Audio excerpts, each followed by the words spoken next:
শুরু করছি আজকের গল্প। মঞ্জিল সেনের লেখা বিলাপী আত্মা। ফাঁসির আগে আসামি ম্যাথুসের স্বাস্থ্য ডক্টর পিল্লাই বার ২ পরীক্ষা করেছিলেন। ঘটনাটি ঘটেছিল কেরালায়।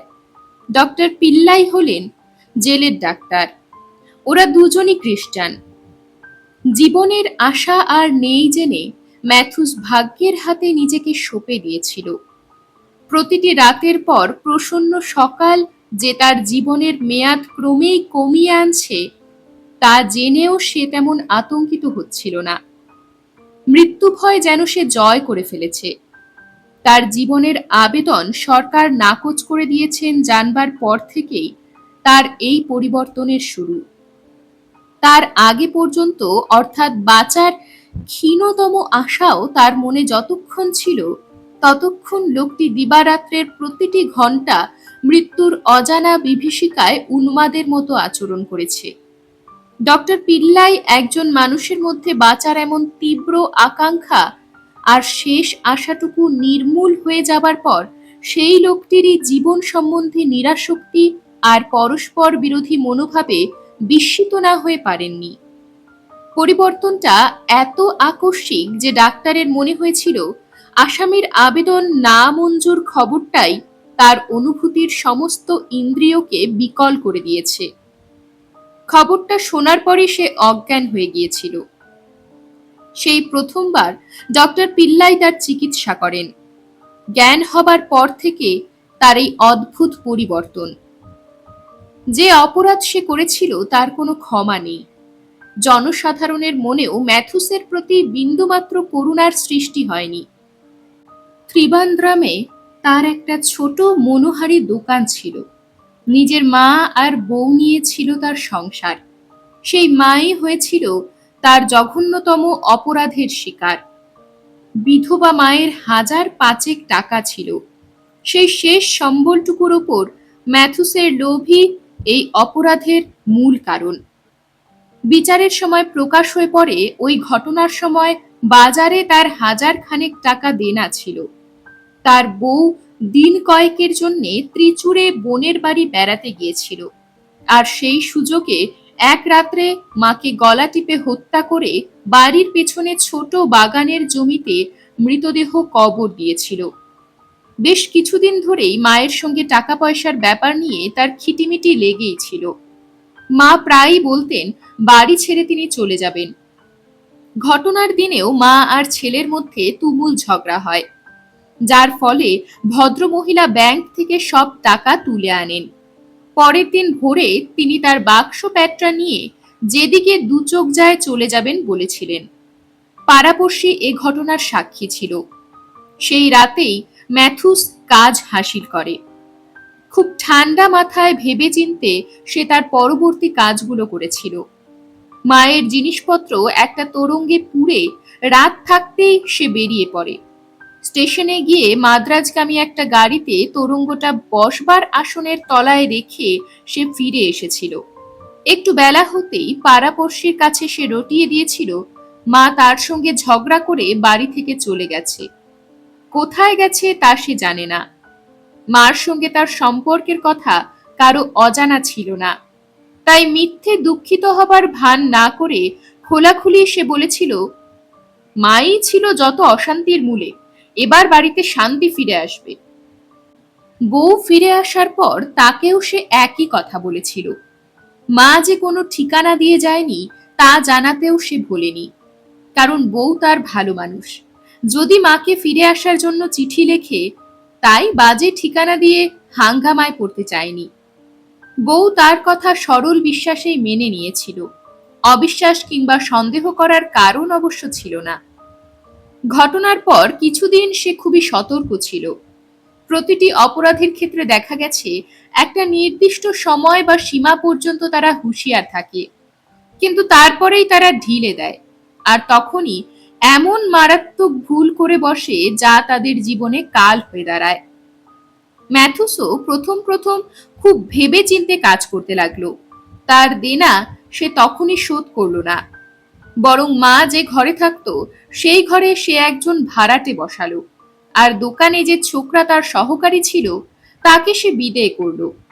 অর্থাৎ দোকানের খরচা কমিয়ে আর বাড়িতে ভাড়াটে বসিয়ে সে তার অবস্থা ফেরাবার চেষ্টা করছে, সেই ধারণাটাই সে ৫ জনের মনে ঢোকাতে চাইছিল। ১ মাস পরে ওই ৫,০০০ টাকা থেকে ১০০ টাকা দিয়ে সে ব্যাংকে নিজের নামে টাকা জমা দিল।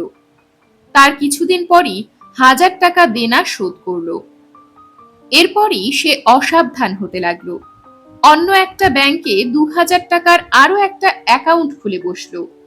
মাকে বাগানের যে জায়গায় কবর দিয়েছিল তার গর্তটা গভীর করা তার পক্ষে সম্ভব হয়নি, তাই শুধু ও জায়গাটায় বেশ কিছু মাটি আর সার ফেলে কয়েকটা গোলাপের চারা লাগিয়ে সে নিশ্চিন্ত বোধ করছিল। এটা কিন্তু তার চালে একটা মস্ত ভুল বলতে হবে, কারণ বাগানের নেশা তার কোনো কালেই ছিল না, বরং তার মাই ওই বাগানের জমিতে কিছু শাকসবজির বাগান করেছিলেন। তার হঠাৎ এই রুচি পরিবর্তনে শুধু পাড়াপড়শিরাই নয়, তার বউ পর্যন্ত অবাক না হয়ে পারেনি। তোরঙ্গটা সে মাদ্রাজগামী গাড়িতে তুলে দিয়েছিল দুটো উদ্দেশ্য নিয়ে। এক, ওটার মালিক না থাকায় কেউ হয়তো ওটা বেমালুম সরিয়ে ফেলবে।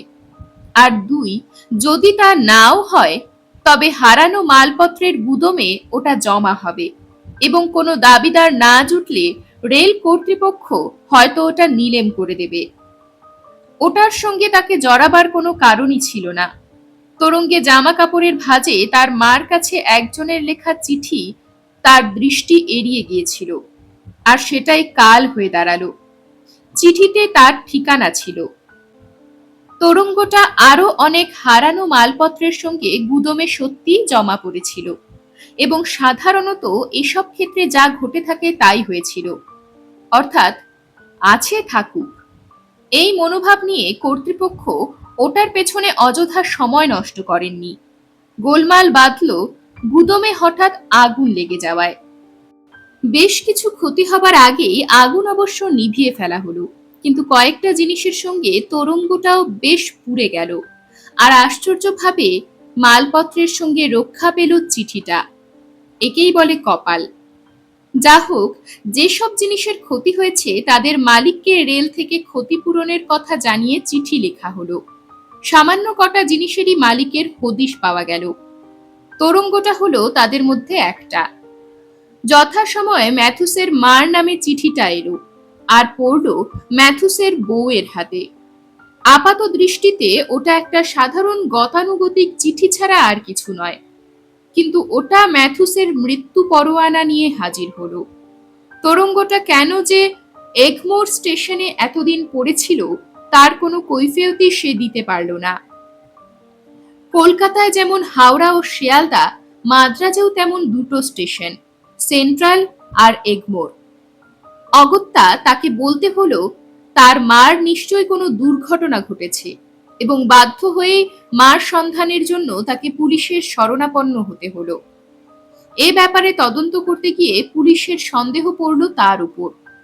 হঠাৎ কিছু অচেনা মুখকে তার বাড়ির আনাচে কানাচে উকিঝুঁকি মারতে দেখা গেল। ব্যাংকে খোঁজ করতে গিয়ে তার টাকা জমা দেবার ব্যাপারটা গোয়েন্দা বিভাগের দৃষ্টি এড়ালো না। তার বাগানের গোলাপ গাছ হঠাৎ বাইরের লোকের প্রশংসার বস্তু হয়ে দাঁড়ালো। তারপরই একদিন পুলিশ ওয়ারেন্ট এসে হাজির হলো। বাগানের মাটি খুঁড়ে গলিত যে সব বেরুলো তার পরিচয়ও গোপন রইল না। বিচারে তার ফাঁসির হুকুম হলো। এই হলো সংক্ষেপ ঘটনা। বিচারের সময় সে এমন ভান করেছিল যেন সে কিছুই জানে না, সম্পূর্ণ নির্দোষ। কিন্তু পুলিশ এমন সব অকাট্য যুক্তি ও প্রমাণ দাখিল করেছিল যে তার ভনিতা ধোপে টেকেনি। এমনকি জেলের পাদ্রির কাছেও সে তার অপরাধ কবুল করেনি।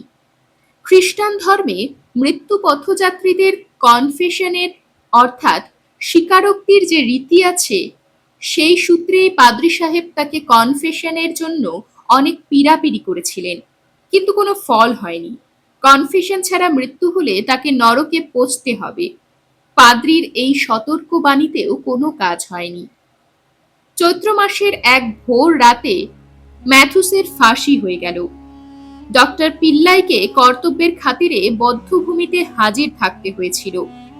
মৃতদেহ মাটিতে নামানোর পর তিনি পরীক্ষা করে নিঃসন্দেহ হলো যে মেরুদণ্ড ও ঘাড় যেখানে মিশেছে সেই হাড় ভেঙে গেছে এবং মৃত্যু ঘটেছে প্রায় সঙ্গে সঙ্গেই। সব ব্যবচ্ছেদের কোনো প্রয়োজনই ছিল না, কিন্তু নিয়ম অনুযায়ী পিল্লাইকে তাও করতে হলো। আর ঠিক সেই মুহূর্তেই একটা বিচিত্র অনুভূতিতে তার সব ইন্দ্রিয় সজাগ হয়ে উঠল। তার মনে হলো কেউ যেন তার ঠিক পাশেই দাঁড়িয়ে আছে। চমকে পাশ ফিরে কাউকে কিন্তু তিনি দেখতে পেলেন না। একটা অস্বস্তিতে তার মন ভরে গেল। তার মনে হলো যার সব ব্যবচ্ছেদ করছেন সে যেন মারা যায়নি, কিন্তু সেটা যে তার মনের ভুল সে বিষয়ে সন্দেহের কোনো কারণই ছিল না। ফাঁসির ঘণ্টাখানেক পর তিনি মর্গে দেহটা কাটাছেঁড়া করছেন, সুতরাং এমন মনের ভুল কেন যে তার হলো তা ঠিক তিনি বুঝে উঠতে পারলেন না। আরো একটা ঘটনা ঘটল। জেলের ওয়ার্ডারদের একজন এসে ডক্টর পিল্লাইকে জিজ্ঞাসা করলেন, যে দড়ি দিয়ে ম্যাথিউসকে ফাঁসি দেওয়া হয়েছিল সেটা ভুল করে মৃতদেহের সঙ্গে মর্গে চলে এসেছে কিনা। ওটা নাকি কোথাও পাওয়া যাচ্ছে না, একেবারে উধাও হয়ে গেছে। ব্যাপারটা সত্যি অদ্ভুত। যে দড়ি জল্লাদের হাতে মরণ খেলায় মেতে ওঠে সেটা কারো যে দরকার হতে পারে তা ভাবাই যায় না। পারতপক্ষে ও দড়ি সবাই সযত্নে পরিহার করে চলে, স্পর্শ করার লোভ নিশ্চয়ই কারোর হয় না। যা হোক, ওটা কিন্তু সত্যি পাওয়া গেল না। ডক্টর পিল্লাই বিয়ে থা করেননি। জেলখানার কাছেই তার কোয়ার্টার। বাড়ির কাজকর্ম, রান্না বান্না সবকিছুর ভার তিনি ছেড়ে দিয়েছেন তার কম্বাইন্ড হ্যান্ড জোসেফের উপর। লোকটি শুধু কাজেরই নয়, রান্নার হাতও তার চমৎকার। ডক্টর পিল্লাই যা মাইনে পান তাতে একা মানুষের স্বচ্ছন্দে চলে যায়। জেলের ডাক্তারের চাকরিটা তিনি নিয়েছিলেন একটা বিশেষ কারণে। সেটা হলো ডাক্তারি পড়ার সময়ই তার মনের মধ্যে একটা শখ বা খেয়াল দানা বাঁধতে শুরু করেছিল। সেটা হচ্ছে অপরাধীদের মনস্তত্ত্ব নিয়ে গবেষণা করা। জেলের ডাক্তারের চাকরিতে এ বিষয়ে গবেষণা করার ঢালাও সুযোগের কথা ভেবেই তিনি এ পথে এসেছিলেন। দীর্ঘ অভিজ্ঞতায় যে বিশ্বাস তার মনে শেকড় গেঁথে বসেছিল তা হলো অধিকাংশ অপরাধ বা পাপ কর্ম বিশ্লেষণ করে দেখলে এটাই প্রমাণিত হবে যে মস্তিষ্কের একটা অস্বাভাবিকতা অথবা বুভুক্ষা থেকেই এদের জন্ম। যেমন চৌর্যবৃত্তি, তার মতে শুধু অভাব থেকেই এই প্রবৃত্তি মানুষের আসে না, এর সঙ্গে মস্তিষ্কের এক ধরনের জটিল অসুখেরও যোগাযোগ আছে, নতুবা অভাবেই সবাই চোর হতো। আবার এমন অনেক ধরনের অপরাধ আছে যা দৈহিক প্রয়োজনের তালিকায় পড়ে না। খেয়ালের বশে মানুষ এ ধরনের অপরাধের দাস হয়ে পড়ে, অনেকটা নেশাগ্রস্তের মতো। এ বিষয়ে তিনি একটা বই লিখেছেন এবং তার বিষয়বস্তু গুণীজনের কাছে যথেষ্ট সমাদরও লাভ করেছে। তবে অপরাধের যে দিকটা তাকে ভাবিয়ে তুলেছিল তা হলো মানুষের হিংস্র হয়ে ওঠা এবং হত্যা করার দুর্দম স্পৃহা। বাড়ি ফেরার পথে সকালে যে খুনি আসামির শেষ সময় তিনি উপস্থিত ছিলেন তার কথাই মনে মনে চিন্তা করছিলেন। জঘন্য অপরাধ সে বিষয়ে কোনো সন্দেহ নেই। ম্যাথিউসের টাকার প্রয়োজন এমন স্তরে পৌঁছয়নি যার জন্য খুন করা ছাড়া তার আর উপায় ছিল না। খুনের অস্বাভাবিকতার জন্য খুনিকে তিনি অপরাধী না ভেবে উন্মাদের পর্যায়ে ফেলাই সঙ্গত মনে করেছিলেন। যতদূর জানা যায় লোকটি শান্ত এবং অমায়িক প্রকৃতির ছিল। স্বামী হিসেবেও তার সুনাম ছিল, আর পরিচয় ছিল একজন মিশুকে প্রতিবেশী হিসেবে। কিন্তু সেই লোকটি এমন এক নৃশংস অপরাধ করে বসল যা সে ঠান্ডা মাথাতেই করে থাকুক কিংবা উন্মাদনাবশতই করে থাকুক, তার জন্য সমাজ তাকে কখনো ক্ষমা করবে না। এমন ঘৃণ্য কাজ যে করে তার এই পৃথিবীতে বেঁচে থাকার কোনো অধিকার নেই। কিন্তু একটা কথা ডক্টর পিল্লাই কিছুতেই বুঝতে পারছিলেন না, লোকটা অপরাধ স্বীকার করলো না কেন? সে যে অপরাধী এ বিষয়ে সন্দেহ করার কিছুমাত্র কারণ নেই, তবু শেষ পর্যন্ত এমনকি বদ্ধভূমিতে যাবার মুহূর্তেও সে কেন অপরাধ স্বীকার করে ঈশ্বরের কাছে ক্ষমা প্রার্থনা করলো না তা ডক্টর পিল্লাইয়ের কাছে হেয়ালি বলেই মনে হলো। রাত্রে খাওয়া দাওয়ার পর তিনি তার পড়বার ঘরে বসলেন। ঘরটিতে আলমারি ঠাসা বই। আজ কেন যেন পড়তে তার মন বসছিল না। ঘুরে ফিরেই ম্যাথুসের কথা তার মনে পড়ছিল, আর মনে হচ্ছিল মর্গে সেই বিচিত্র অনুভূতির কথা, যেন তার পাশে কেউ এসে দাঁড়িয়েছিল। ম্যাথুস মারা যায়নি, এই অনুভূতি বা কেন হয়েছিল তার? তবে কি ম্যাথুসের অতৃপ্ত আত্মার উপস্থিতি তিনি অনুভব করেছিলেন? ঘরের ভেতর এক ঝলক ঠান্ডা হাওয়া তার সর্বাঙ্গ কাঁপিয়ে দিয়ে গেল। উদ্ভট কল্পনা ভেবে চিন্তাটাকে তিনি জোর করে মন থেকে দূর করতে চাইলেন। এই অনুভূতি কিন্তু তার আগেও হয়েছিল। আকস্মিক ঘটনায় মৃত্যু হয়েছে এমন সব মানুষের সব ব্যবচ্ছেদের সময় তিনি বিদেহী কারো উপস্থিতি অনুভব করে অসহায় বোধ করেছিলেন। আত্মার বিনাশ নেই এ মতবাদে তিনি বিশ্বাসী। জন্মান্তরবাদেও তিনি বিশ্বাস করেন। হয়তো দেহের বিনাশের সঙ্গে সঙ্গে আত্মা পৃথিবীর মায়া কাটিয়ে বিদায় নেয় না, হয়তো আরো কিছুকাল সে পৃথিবীতে ঘুরে বেড়ায়। ডক্টর পিল্লাই অবসর সময় দেহ ও আত্মার পরস্পর বিচ্ছেদের সংকীর্ণ সীমারেখা নিয়ে অনেক পড়াশুনো করেছেন। বিদেহী আত্মা যে জীবিত মানুষের সঙ্গে সরাসরি যোগাযোগ করতে সক্ষম, সে কথা ডক্টর পিল্লাই মনে প্রাণে বিশ্বাস করেন।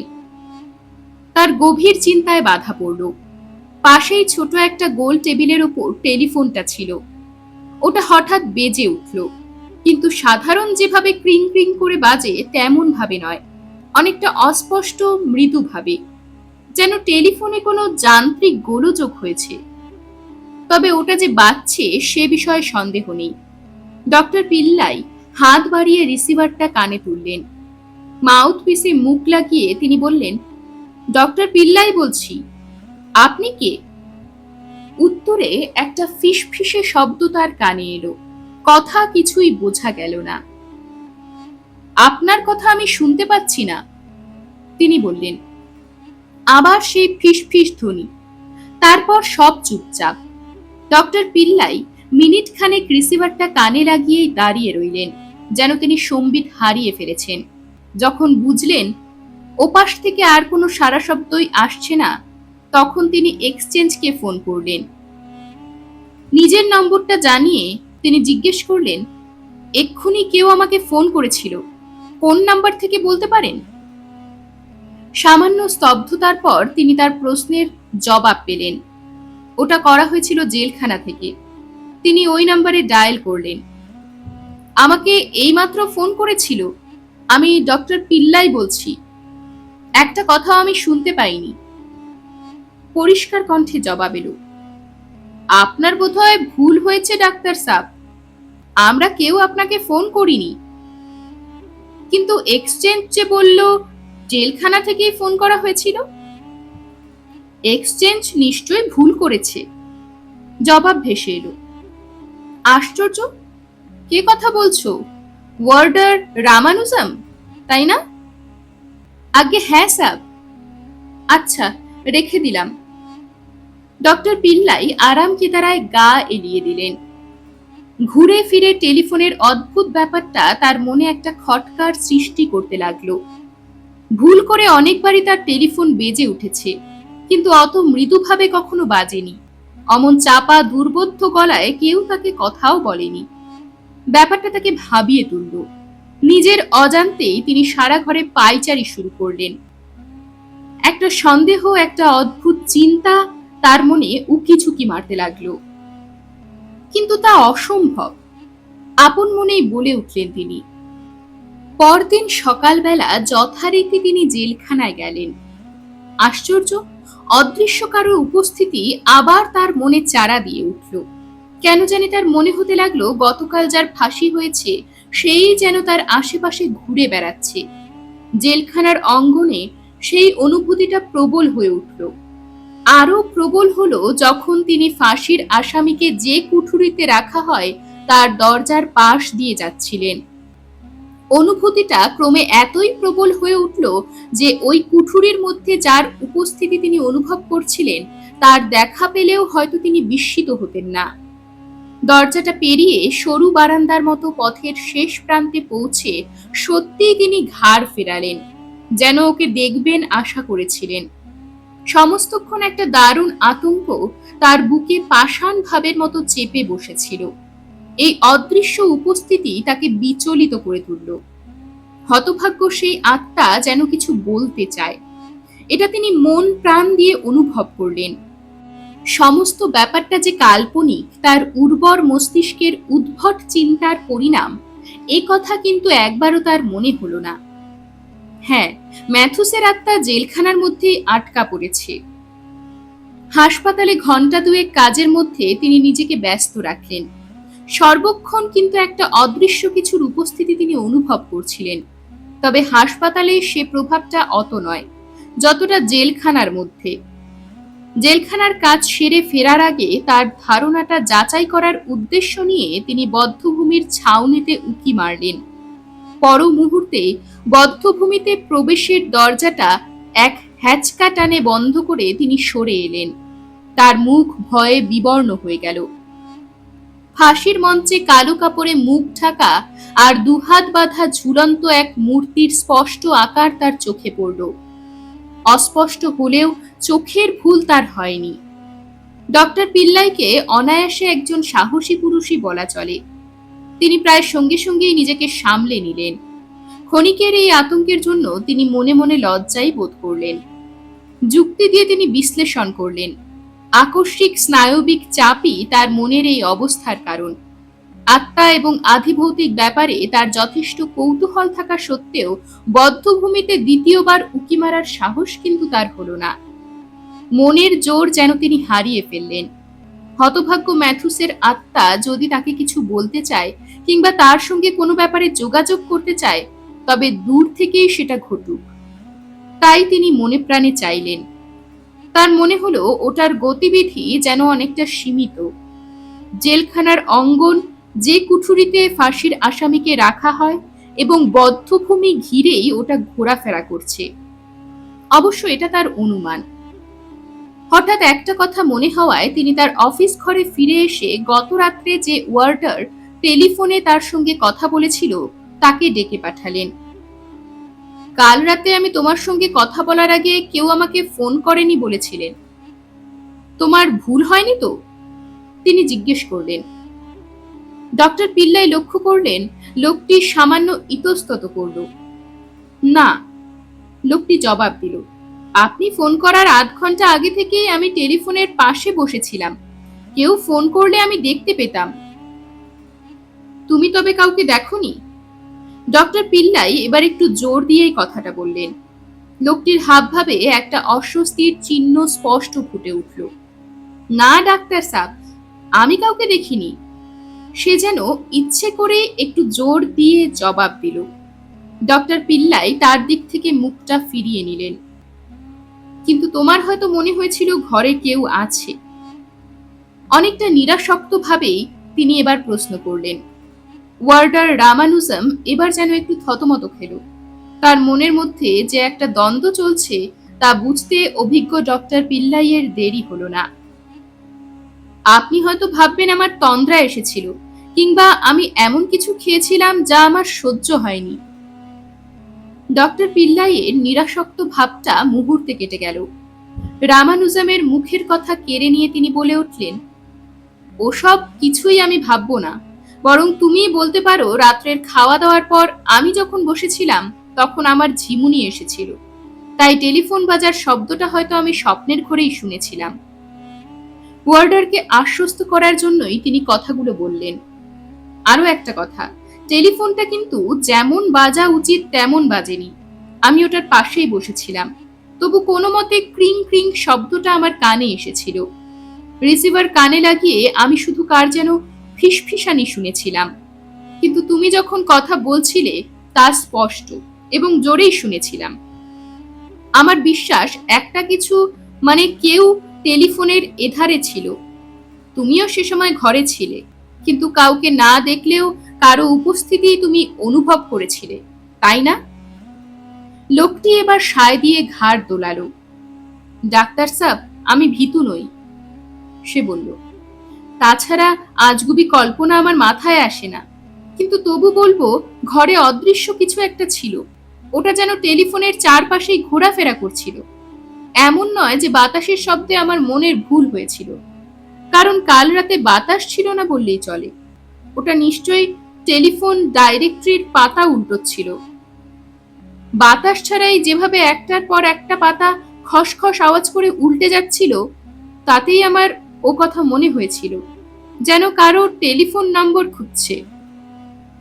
আমার খুব কাছে ওটার উপস্থিতি আমি অনুভব করেছিলাম। বিশ্বাস করুন ডাক্তার সাহেব, আমার গায়েই শুধু কাটা দেয়নি, মাথার চুলও খাড়া হয়ে গিয়েছিল। আর আর ওটা যখন আমার পাশে এসেছিল, তখন কেমন একটা স্যাঁতস্যাঁতে ঠান্ডায় আমি কেঁপে উঠেছিলাম। ডক্টর পিল্লাই রামানুজামের মুখের দিকে সরাসরি তাকালেন। তোমার কি কারোর কথা মনে হয়েছিল? আচমকা তিনি জিজ্ঞেস করলেন। লোকটি আবার ইতস্তত করল, তারপর জবাব দিল, হ্যাঁ সাব, কাল যার ফাঁসি হয়েছিল তার কথা।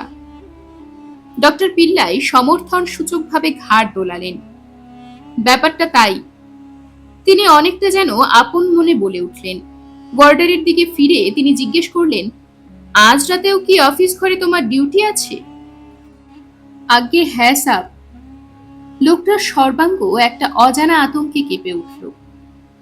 তোমার মনের অবস্থা আমি বুঝতে পারছি। ডক্টর পিল্লাই তাকে আশ্বস্ত করে বললেন, কাল আমারও তোমার মতোই অবস্থা হয়েছিল। ওটা যাই হোক না কেন, মনে হচ্ছে যেন আমাকে কিছু বলতে চায়। ভালো কথা, কাল রাতে জেলখানায় কোনো গোলমাল হয়নি তো? হ্যাঁ হয়েছিল। কম করেও 10-12 জন কয়েদি ঘুমের মধ্যে স্বপ্ন দেখে চেঁচামেচি করে উঠেছিল। তবে কারো ফাঁসি হবার পর প্রথম 2-1টা রাত এমন হয়। আমি আগেও হতে দেখেছি, তবে কাল রাতে একটু বাড়াবাড়ি হয়েছিল। আচ্ছা, ওটা মানে অদৃশ্য ওই বস্তুটা যদি আজও টেলিফোনের কাছে আসতে চায়, তবে ওটাকে সে সুযোগ দিও। আমার যতদূর মনে হচ্ছে ওটা কাল যে সময় এসেছিল আজও সে সময় আসবে। তুমি বরং এক কাজ করো, ও সময়টা ধরো রাত 9:30 থেকে 10:30 পর্যন্ত ঘরের বাইরেই থেকো। আমি আমার বাড়িতে টেলিফোনের পাশেই থাকবো। যদি ওই সময়ের মধ্যে এখান থেকে আমি কোনো ফোন পাই, তবে তা সেরে আমি তোমাকে ফোন করে জেনে নেব সত্যিই কেউ আমাকে ফোন করেছিল কিনা। বুঝতে পেরেছো? আগে কোনো বিপদ ঘটবে না তো? আমার বিশ্বাস সে ভয় করার কোনো কারণ নেই। ডক্টর পিল্লাই তাকে অভয় দিয়ে বললেন।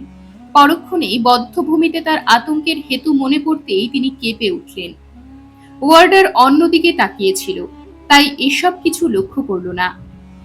রাত 9:30টার সময় তিনি পরপার ঘরে একা বসেছিলেন বললে ভুল হবে, যেন কিছু একটা ঘটবে তারই প্রতীক্ষা করছিলেন।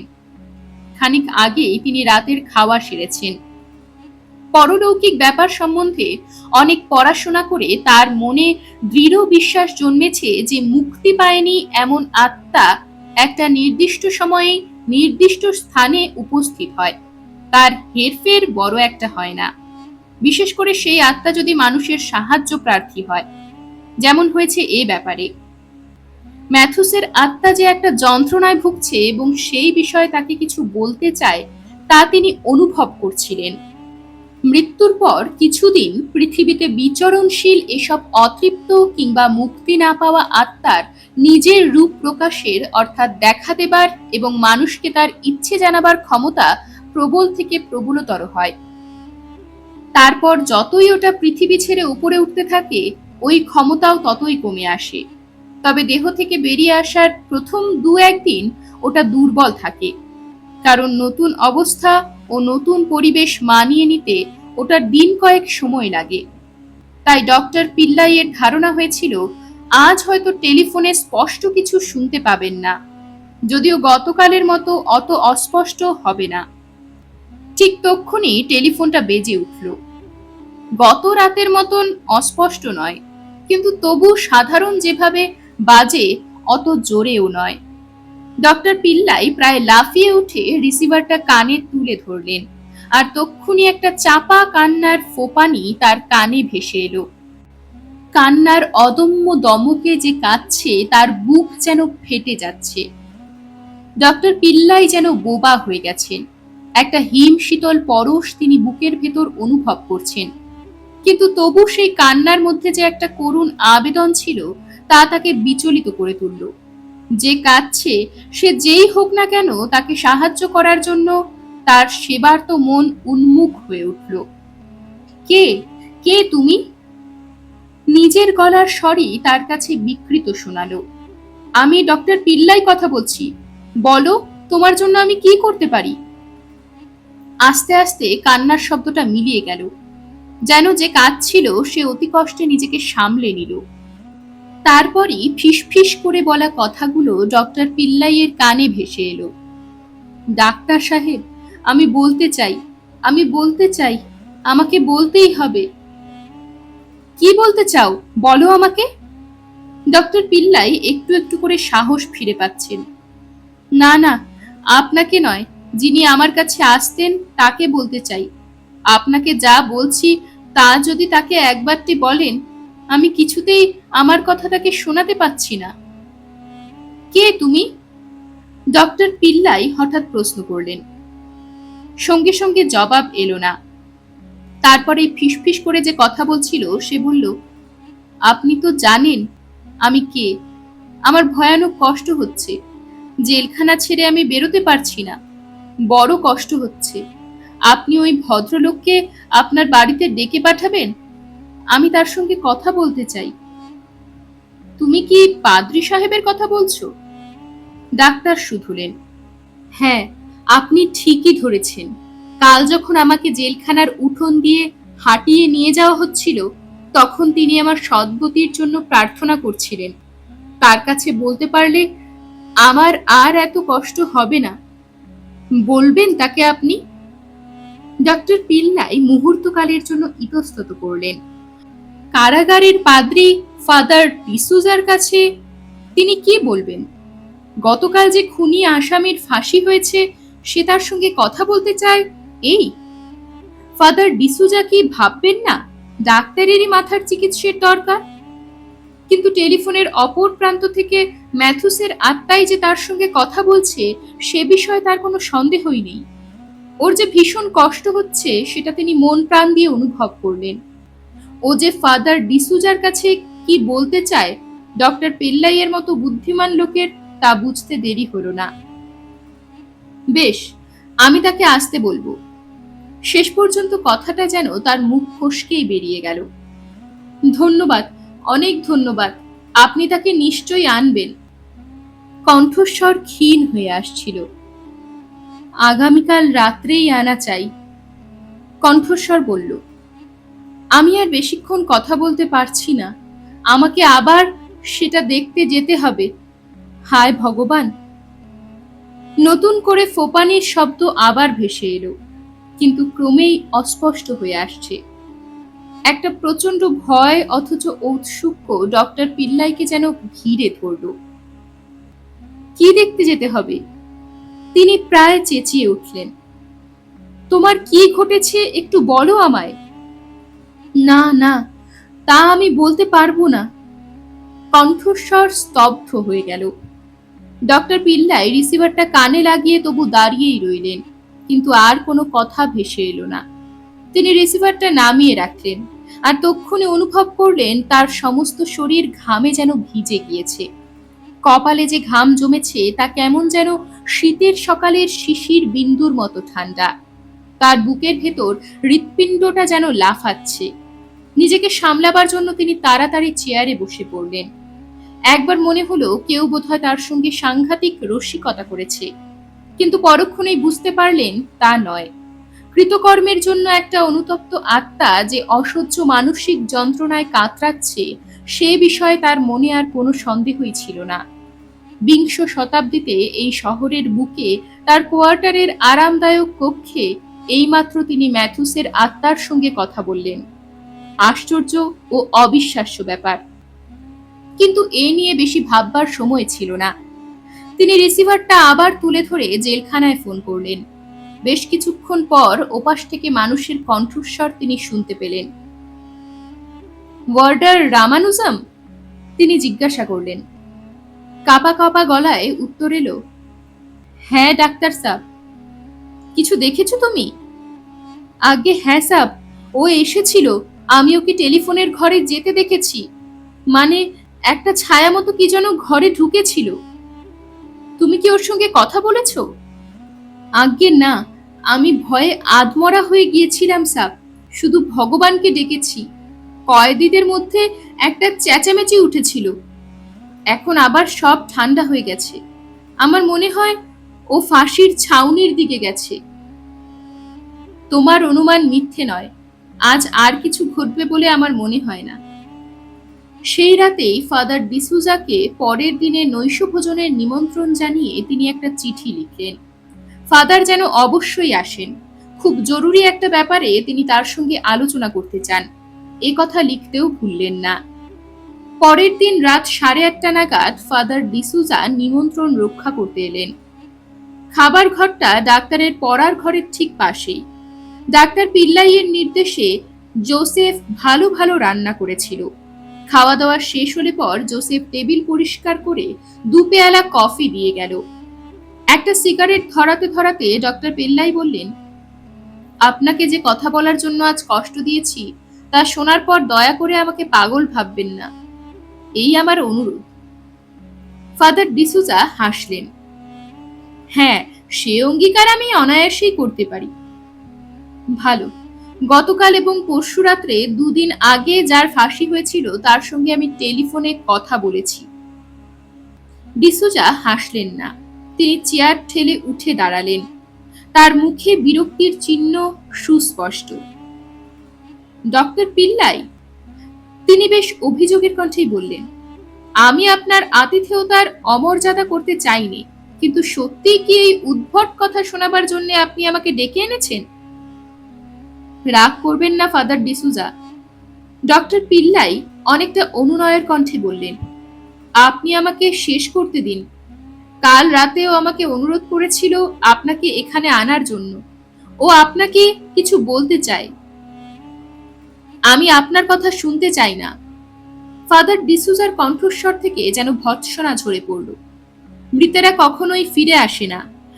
মৃত্যুর পর কি অবস্থায় তারা থাকে তা আমাদের জানা নেই, কিন্তু পার্থিব সমস্ত সম্পর্ক যে তাদের চুকে যায় সে বিষয়ে বিন্দুমাত্র সন্দেহের অবকাশ নেই। কিন্তু আমার কথা এখনো শেষ হয়নি ফাদার। ডাক্তার বললেন, 2 রাত আগে আমার টেলিফোনটা খুব আস্তে আস্তে বেজে উঠেছিল। ফিসফিস করে কেউ যেন আমার সঙ্গে কথা বলতে চেয়েছিল। আমি এক্সচেঞ্জকে তারপরেই ফোন করে জানতে পারি কলটা এসেছিল জেলখানা থেকে। আমি ওখানে ফোন করি। ওয়ার্ডার রামানুজাম আমাকে জানায় জেলখানা থেকে কেউ আমাকে ফোন করেনি। তবে কেউ যে টেলিফোনের ঘরে এসেছিল এ অনুভূতি ওর হয়েছিল। লোকটা বোধহয় খুব নেশা করে। ফাদার ডিসুজা তীব্র কণ্ঠে বললেন, আপনি ওর ওপর অবিচার করছেন ফাদার ডিসুজা। ডক্টর পিল্লাই আহত কণ্ঠে বললেন, ওয়ার্ডারদের মধ্যে ও লোকটাই সবচেয়ে বিশ্বাসী। কোনো রকম নেশা করে না। আর তাই যদি হয় তবে আমিও ওই অপবাদ থেকে বাদ পড়ি না, তাই না? ফাদার ডিসুজা আবার বসলেন। আমাকে ক্ষমা করবেন। তিনি এবার গলা নরম করে বললেন, কিন্তু এ নিয়ে আমি কোনো আলোচনা করতে প্রস্তুত নই। তাছাড়া সমস্ত ব্যাপারটাই যে একটা রসিকতা নয় তা কি করে বুঝলেন? রসিকতাটা করবে কে? ডাক্তার প্রতিবাদ করে উঠলেন। তারপরে বললেন, ওই শুনুন। পাশের ঘরে টেলিফোনটা বেজে উঠল। ডক্টর পিল্লাই স্পষ্ট শুনতে পেলেন। শুনতে পাচ্ছেন? তিনি ব্যগ্র কণ্ঠে জিজ্ঞেস করলেন। কি শুনতে পাচ্ছি? টেলিফোনটা বাজছে। না। ফাদার ডিসুজা একটু রাগত কণ্ঠেই জবাব দিলেন, টেলিফোন বাজার কোনো শব্দই আমি শুনতে পাচ্ছি না। ডক্টর পিল্লাই কথা না বাড়িয়ে পাশের ঘরে গিয়ে রিসিভারটা কানে তুলে ধরলেন। মাউথ পিসে মুখ লাগিয়ে তিনি বললেন, হ্যালো। তার অজান্তেই গতকালের মতো গলাটা তার আজও কেঁপে গেল। কে কথা বলছো? হ্যাঁ হ্যাঁ, ফাদার ডিসুজা এসেছেন। আচ্ছা, আমি তাকে কথা বলতে অনুরোধ করছি। তিনি খাবার ঘরে ফিরে গেলেন। ফাদার ডিসুজা, তিনি আবেদন করুণ কণ্ঠে বললেন, একজনের আত্মা যন্ত্রণা পাচ্ছে। আপনি দয়া করে ও কি বলতে চায় একবার শুনুন। আমি ভগবানের নামে আপনার কাছে অনুরোধ করছি। ফাদার ডিসুজা মুহূর্তকাল ইতস্তত করলেন, তারপর বললেন, আপনার যা অভিরুচি। ডক্টর পিল্লাই তাকে পাশের ঘরে নিয়ে গিয়ে বুক থেকে নামিয়ে রাখা রিসিভারটা আঙ্গুল দিয়ে দেখিয়ে দিলেন। ফাদার ডিসুজা রিসিভার কানে লাগিয়ে বললেন, আমি ফাদার ডিসুজা কথা বলছি। তিনি অপেক্ষা করলেন। আমি কিছুই শুনতে পাচ্ছি না। হ্যাঁ, এবার যেন কিছু শোনা যাচ্ছে, কেউ ফিসফিস করে কথা বলছে। একটু চেষ্টা করুন, শুনতে পাবেন, ডক্টর পিল্লাই উৎসাহ দিয়ে বললেন।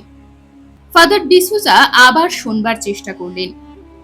হঠাৎ রিসিভারটা কান থেকে নামিয়ে তিনি বলে উঠলেন, কে যেন বলল, আমি খুন করেছি, আমি স্বীকার করছি, ক্ষমা ভিক্ষা করছি আমি। এ নিশ্চয়ই রসিকতা ডক্টর পিল্লাই। আপনি যে আধ্যাত্মিক ব্যাপারে একটু বেশি মাত্রায় উৎসুক, তা জেনেই হয়তো কেউ আপনার সঙ্গে রসিকতা করছে। আমি এ বিশ্বাস করি না। ডক্টর পিল্লাই রিসিভারটা নিজের হাতে নিলেন। হ্যালো, আমি ডক্টর পিল্লাই বলছি। তিনি এক নিঃশ্বাসে বলে গেলেন, ফাদার ডিসুজাকে এমন কোনো প্রমাণ দিতে পারো যে তুমিই কথা বলছো?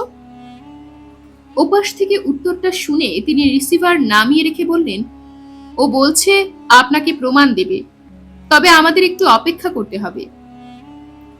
আজকের রাতটাও বেশ গুমোট, একটা ভ্যাপসা গরম। ঘরের জানলাগুলো খোলাই ছিল, কিন্তু একটুও বাতাস আসছিল না। ডক্টর পিল্লাই আর ফাদার ডিসুজা প্রায় 5 মিনিট নিঃশব্দে দাঁড়িয়ে রইলেন, যেন কিছু একটার জন্য অপেক্ষা করছেন, কিন্তু কিছুই ঘটল না। ফাদার ডিসুজা অধৈর্য হয়ে বলে উঠলেন, আমার মনে হয় আর অপেক্ষা করা বুদ্ধিমানের কাজ হবে না। তার কথা শেষ হতে না হতেই একটা হিমেল হাওয়া পাশের জানলা দিয়ে ঘরে ঢুকে এক মুহূর্তে ভেতরকার আবহাওয়া সম্পূর্ণ বদলে দিল। ভ্যাপসা গরম আর অনুভূত হচ্ছে না, বরং যেন শীত শীত করছে। ডক্টর পিল্লাই কেঁপে উঠলেন।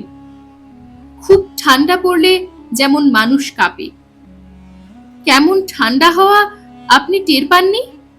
ফাদার ডিসুজাকে তিনি জিজ্ঞেস করলেন। হ্যাঁ, কেমন যেন শীতের মতো হাওয়া, ফাদার ডিসুজা সম্মতি জানিয়ে বললেন। ঘরের মধ্যে হাওয়াটা আবার যেন জেগে উঠল। একটা ঘূর্ণির সৃষ্টি হলো, আর টেবিলের উপর রাখা কয়েকটা কাগজ মাটিতে ছড়িয়ে পড়ল। কিছু বুঝতে পারছেন? ডক্টর পিল্লাই আবার বললেন। একটা আতঙ্ক তাকে গ্রাস করতে চাইছে। ফাদার ডিসুজা নীরবে ঘাড় দোলালেন, তার বুকের ভেতর যেন হাঁপড় পড়তে শুরু করেছে। করুণাময় ঈশ্বর, শয়তানের হাত থেকে আমাদের রক্ষা করো, বিড়বিড় করে বললেন তিনি। ঘরে কে যেন এসেছে, ডক্টর পিল্লাই আতঙ্কে বলে উঠলেন। তার মুখের কথা শেষ হবার আগেই তারা যেখানে দাঁড়িয়েছিলেন সেখান থেকে মাত্র 5 হাত দূরে একটা অস্পষ্ট মানুষের মূর্তি আকার নিতে লাগলো। শূন্যে সেটা ঝুলছে, কাঁধের একদিকে মাথা হেলে থাকায় মুখ দেখা যাচ্ছে না। তারপরই ওটা 2 হাত দিয়ে নিজের মুখটা তুলে ধরলো, সোজাসুজি তাকালো ঘরে যে দুজন পাথরের মূর্তির মতো দাঁড়িয়েছিলেন তাদের দিকে। ওটার 2 চোখ আর জিভ যেন ঠেলে বেরিয়ে আসতে চাইছে। গলার চারপাশে একটা গোল লাল দাগ। তারপরই মেঝের উপর ধপ করে ভারী কিছু পড়ার শব্দ হলো, আর সঙ্গে সঙ্গে সবকিছু মিলিয়ে গেল। শুধু মেঝের উপর পড়ে রইল একগাছা নতুন দড়ি। বেশ কিছুক্ষণ দুজনের মুখে কোনো কথা ফুটল না। ডক্টর পিল্লাইয়ের কপাল বেয়ে দরদর করে ঘামের স্রোত নামছিল, আর ফাদার ডিসুজার অস্ফুট কণ্ঠে প্রার্থনা করছিলেন। অসীম প্রচেষ্টায় ডক্টর পিল্লাই মনের সাহস ফিরিয়ে আনলেন। দড়িটার দিকে আঙ্গুল দেখিয়ে তিনি বললেন, হাসির পর থেকে ওটা পাওয়া যাচ্ছিল না। টেলিফোনটা আবার মৃদু বেজে উঠল। এবার আর ফাদার ডিসুজাকে কিছু বলতে হলো না। তিনি তাড়াতাড়ি রিসিভারটা কানে তুলে কিছুক্ষণ কি যেন শুনলেন। ম্যাথুস, অনেকটা সংযত কণ্ঠে তিনি বললেন, ভগবানের কাছে তোমার অপরাধের জন্য সত্যিই কি তুমি অনুতপ্ত? ডক্টর পিল্লাই শুনতে না পেলেও বুঝতে পারলেন ওপাশ থেকে কিছু একটা জবাব এলো। ফাদার ডিসুজা রিসিভারটা কানে লাগিয়েই 2 হাঁটু মুড়ে 2 চোখ মুদে প্রার্থনার ভঙ্গিতে স্তব করতে লাগলেন। তারপর বলে উঠলেন, ঈশ্বর তোমার আত্মার মঙ্গল করুন। তিনি উঠে দাঁড়ালেন। আর কিছু শুনতে পাচ্ছি না। বলে রিসিভারটা নামিয়ে রাখলেন। ডক্টর পিল্লাই ঘন্টা বাজিয়ে জোসেফকে ডাকলেন। সে ঘরে ঢুকতেই তিনি বললেন, এই দড়িটা নিয়ে যাও, ওটা পুড়িয়ে ফেলো জোসেফ। মুহূর্তের নিস্তব্ধতা। এ ঘরে তো কোনো দড়ি নেই সাহেব, জোসেফ জবাব দিল। এরকমই আরো সব গল্প পেতে চ্যানেলটিকে সাবস্ক্রাইব করে দেবেন। আর গল্পটি যদি ভালো লেগে থাকে তাহলে লাইক, শেয়ার আর কমেন্ট করে দেবেন।